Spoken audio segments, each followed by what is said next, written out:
I try not to get bored when I'm editing images, but I do get bored when I have no images to edit. Say like it's been raining for a couple of days, which happens quite frequently in Florida. Well, I like to open up old photos and play in Lightroom. Okay, here I've got an image that's been edited. Got a nice little white vignette around the edge of it, and I like it pretty much. It's a lens baby image, but let's play in the camera calibration panel. Now, originally the camera calibration panel was for calibrating your camera to Lightroom. In other words, if your raw image came in and it was a little bit too red, you could play around with these controls, or a little too green. You could work with these controls until you had it just the way you wanted it to, and then, as usual, save it as a preset and apply it to any images shot with the camera. Look what we've got under the menu here. These are all the camera settings I've got in my Fuji camera. If you look under this drop down, you'll have settings from your camera as well, and you can change them around, and in that case it's a little over the top, and maybe get something you like. The Fuji is very proud of emulating specific film looks.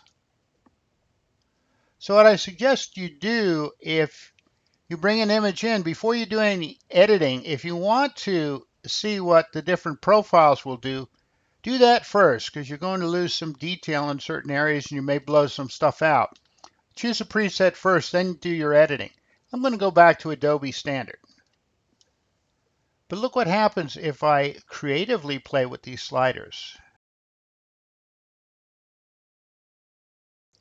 Now, would this be a look I'd want on all images? No, not really.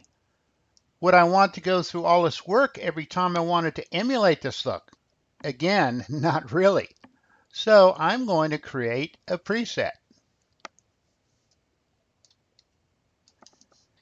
And I'm just going to call this Purple Haze Revisited, in honor of the master of the Stratocaster, Mr. Jimi Hendrix. Okay, so what did I do? I went into calibration. That's the only thing I did. I'm going to check none, and I'm going to check calibration and click create. And now to test out how this is working, I'm going to go back into history and go back to the point where I started playing, which is right here. And now I'm going to select my Purple Haze Revisited preset. And boom, there it is. And I'll get the same look time after time with any image. And this one I need to do some work on, but any image I'd want to play with. After it's loaded, if I click Purple Haze Revisited, there I've got the purple haze look on this image.